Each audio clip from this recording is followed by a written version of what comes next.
What's up? You are now listening to Americanized, a storytelling podcast where you will hear from eclectic first and second generation Americans share their stories and real life experiences as children of immigrants.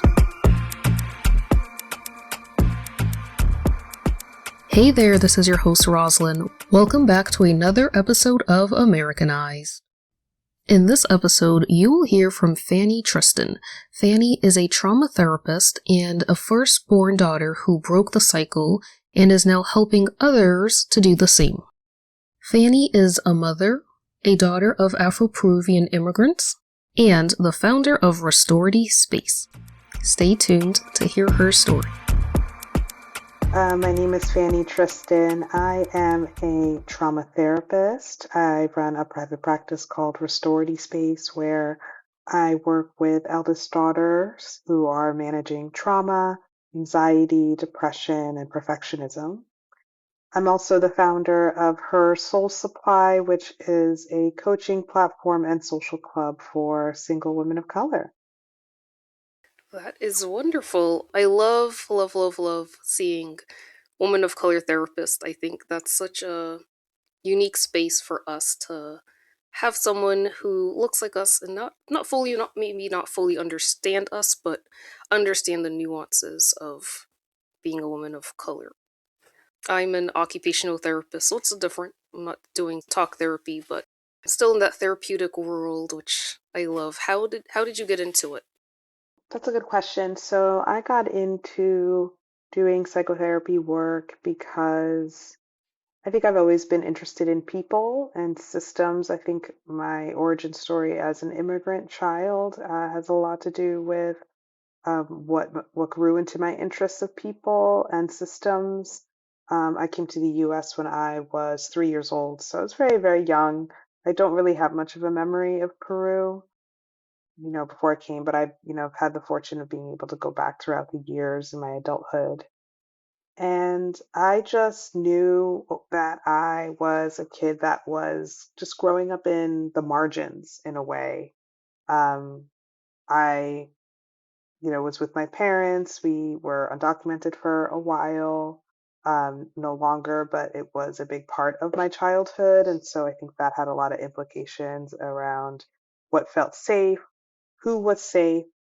Um, I also had a mom um, who just experienced severe mental illness when I was very young. And so that also came with its set of responsibilities in terms of what it meant to take care of family, especially if you are a daughter, if you're the first daughter in your family. You tend to get a bit parentified very early. And just being like a Black child in a predominantly white area, not coming from privilege, coming from money. And so I think I just really experienced firsthand what it was like to be marginalized in all of these different ways that are part of your identity, right? That are things you don't choose. And I think by the time I got to college and was just learning about different things, I thought that I would just be interested in psychology. But I later realized that it was a lot more interesting to learn about people in more of a systemic way. And then that's when I discovered social work. And then that's really where I fit because I got to understand so much about, oh, there's a system in place that has me feeling the way that I feel and has put me in a specific place, on purpose. And that is what explains so many things about the way that I grew up. And so I really gravitated towards wanting to learn more about cultural systems, political systems, and just all of the things that impact the welfare of people day to day. And so I started off my career working in child welfare. I eventually moved into more psychiatric care in emergency rooms. So I worked in an emergency room setting and a mobile crisis setting in New York City. And so I really cut my teeth learning about mental health by just seeing people in their crisis state, right? Really coming into the emergency room for a mental health crisis and visiting people after and preventing them from having to come into the hospital again. And so, that was a wonderful job for an adrenaline junkie social worker in her 20s who, was interested in people and, really wanted to help people feel safe. And, I think like a lot of these jobs in emergency care, you get burnt out, and so when I hit my earlier 30s, I became more interested in doing more longer term care than just kind of emergency crisis management work.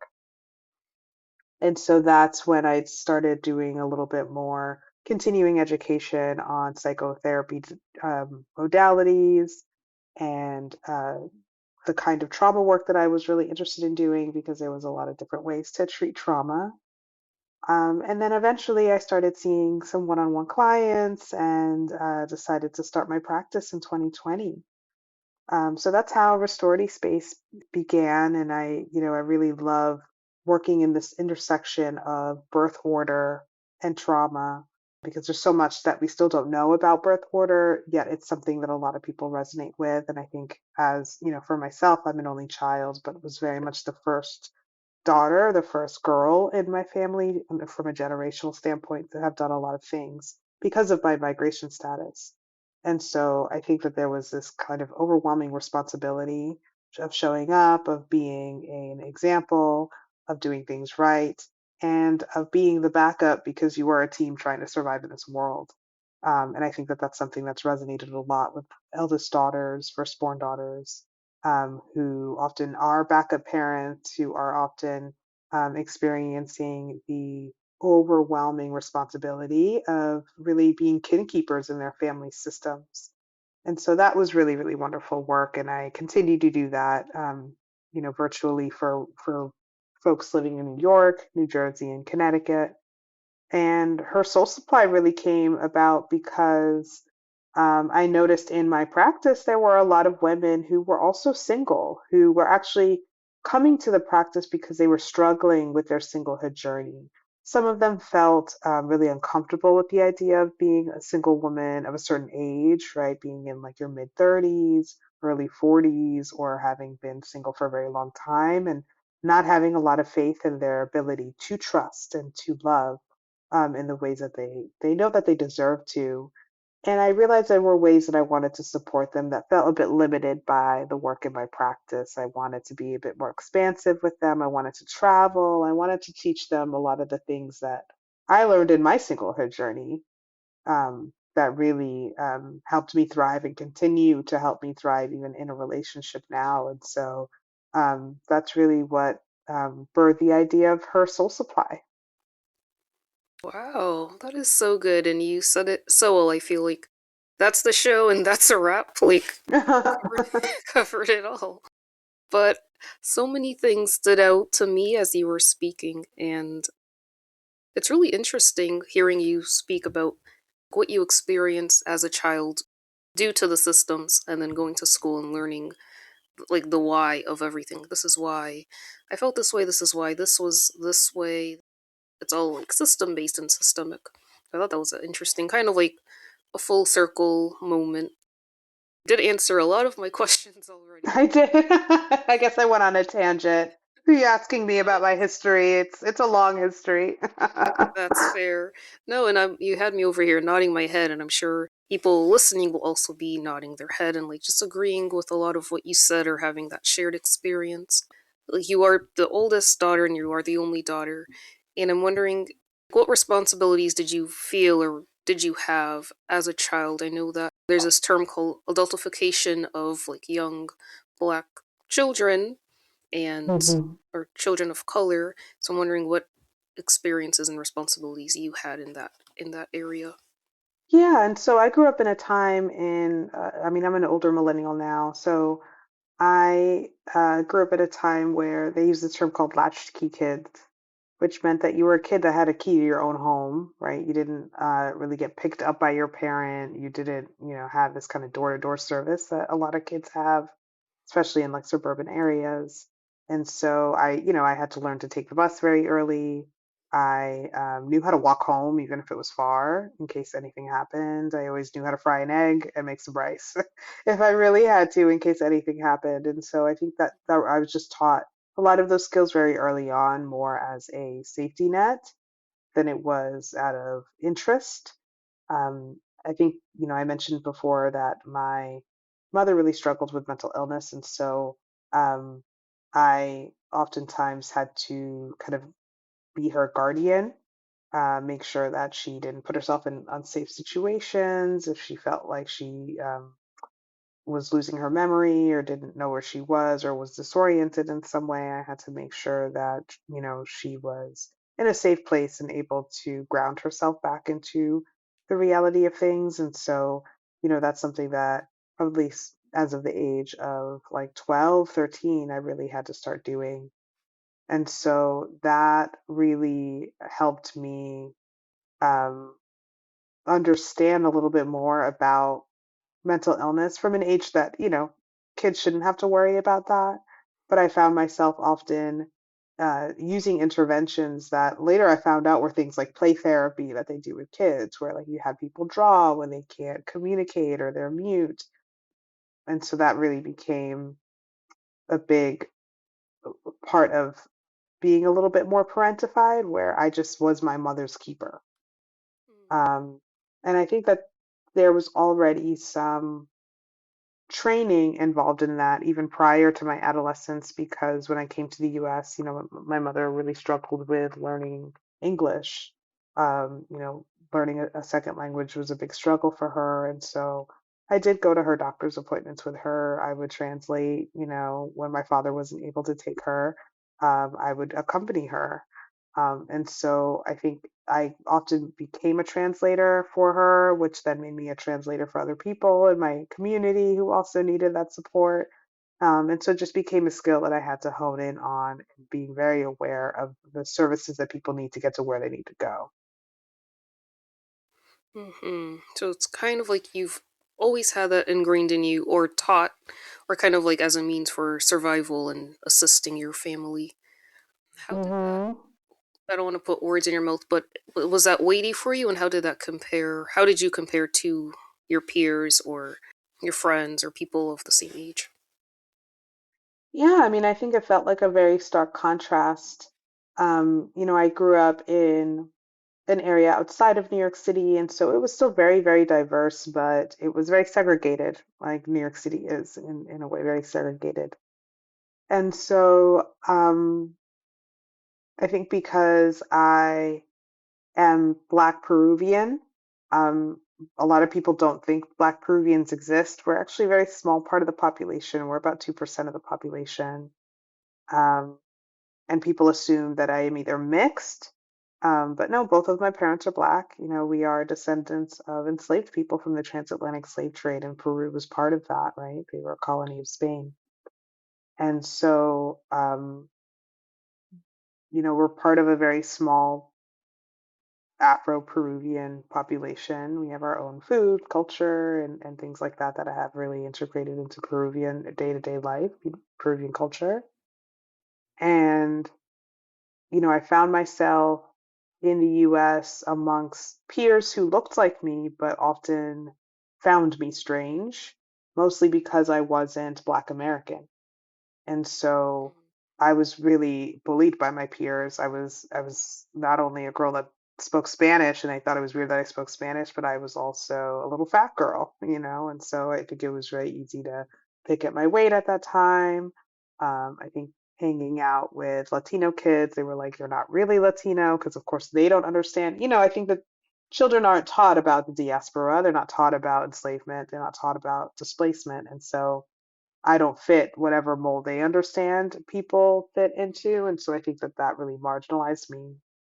And so then I ended up, moving around a lot in terms of my social circles, but I did find myself amongst a lot of kids that were significantly more upper class than me, who, may have understood the immigrant experience from being like a third generation American, right? Or just had an openness to, the diversity that I brought in the friendship group. But I think what was very obvious to me was, oh, your dad doesn't work with their hands like my dad does, or your dad doesn't have to have multiple jobs, or oh, your mom stays at home too, but oh, but she's not ill, you know, it's because she has the privilege to not have to have a job, right?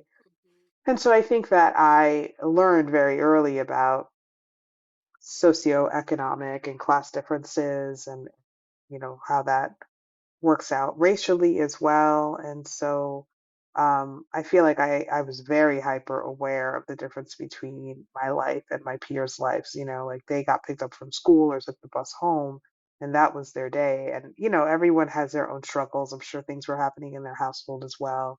But I would go home from school and then I would get on the bus to another town because I had to go help my mom with her part-time job cleaning offices, right? And then that was what I did, and I did my homework on the bus on the way home, and that was what I did 3 times a week because that was her job, and it was in the evening, and we didn't have babysitters, right? And so, I think that that was just another way that I was um, really placed into this role of responsibility, where I think the underlying message is you can't afford to rebel, right? Like your friends are out here being bored in the house, Yep. sneaking out, doing things for their thrills of whatever feels like a thrill at 14, 15 years old. But I was kind of too busy helping my mom and understanding that if I didn't obey, that it would just make my mom's life harder. And I already felt like her life was hard. And so, I think that there is a level of maturity that I just grew up with because I didn't have the privilege to kind of mess around and find out like how we see the situation with a lot of adolescents. Mm-hmm. That's making me wonder too, like, definitely can't afford to rebel. But I'm wondering if these, or do you feel like this life that you're living at a young age robs your childhood or your joy of being a kid or your experience of getting to be a kid and play? And, like, what was your two questions, I guess? Do you feel like that experience robbed your childhood? And what was your joy as a child? Like, what made you happy? What was your your version of play and fun? I mean, I definitely felt like my there was part of my childhood that was robbed. I think that my parents did the best that they could, and I don't think that at the end of the day I was in any kind of unsafe situation, right? Um, I think that a big part of what was robbed from me felt like my adolescence. That kind of independence that you start to feel in your teenage years. I think that that just was just becoming the beginning of my working career, right? Instead of it being this time of experimentation and creativity. And honestly, that kind of I definitely spend a good portion of my adolescence upset with my mom because I think subliminally, unconsciously, I felt like, you know, it was her fault, but there were circumstances that made it that way. And that was a wound that I've had to heal. But I think I was able to catch up with that in my 20s when I did live very independently and I felt very, very motivated to figure out a way to support myself after college, um, so that I could finally experience that kind of freedom. And that's what I was able to do. Um, but I think before, my adolescence, I did have a very close relationship with my parents, right? Like I was with them a lot because I need, you know, I needed to be a support to them and they couldn't necessarily outsource taking care of me. But I also think that throughout those kind of angsty teenage years, I think I turned a lot to music. I was in a bit of a singer-songwriter group with my best friend at the time, and we wrote music. Oh, yeah. Sometimes, I started going to concerts a lot. I think also living right outside of New York City, it was very easy for me to access a lot of, live music, a lot of great popular music. And so I think that's just the world that I dived into because that's what made me feel a little more connected to the outside world. Yes, that makes sense. What were your like top artists that you went to in those times? In those times, I mean, I listen to a lot of different music, but I would say that I loved listening to like Fiona Apple. Like she was a favorite. I was like a very moody teen. So I liked like, her, Tori Amos. I liked a lot of like female singer-songwriters, but then also um, listened to a lot of punk because that's also what my friends were listening to. And so I also really enjoyed like post-punk and 80s synth and Mm, Depeche Mode and things like that, Joy Division, and like, just again more of those that moody, brooding, um, sad kid music. I would say that it wasn't necessarily on the radio, so it felt sacred because it wasn't so yeah. commercialized. Right, right. A little more personal, just a way to kind of release your feelings through the music. Um, Hmm.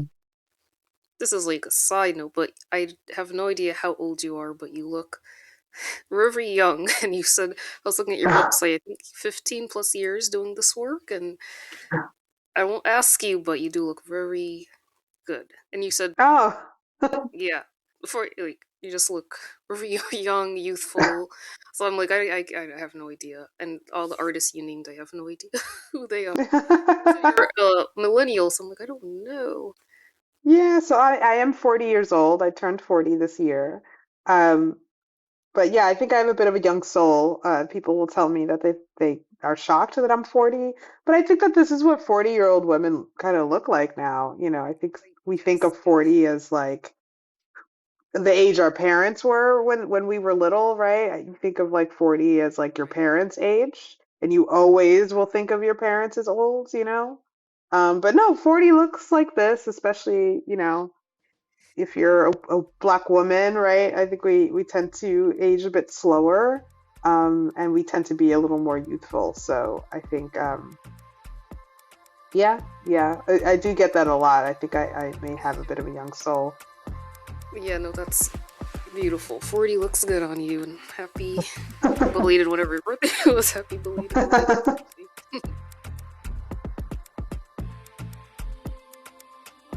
Thank you so much for listening. Hope to catch you in the next episode. All original music produced by Stubborn Soul. You can find him on all music listening platforms at STBRNSAL.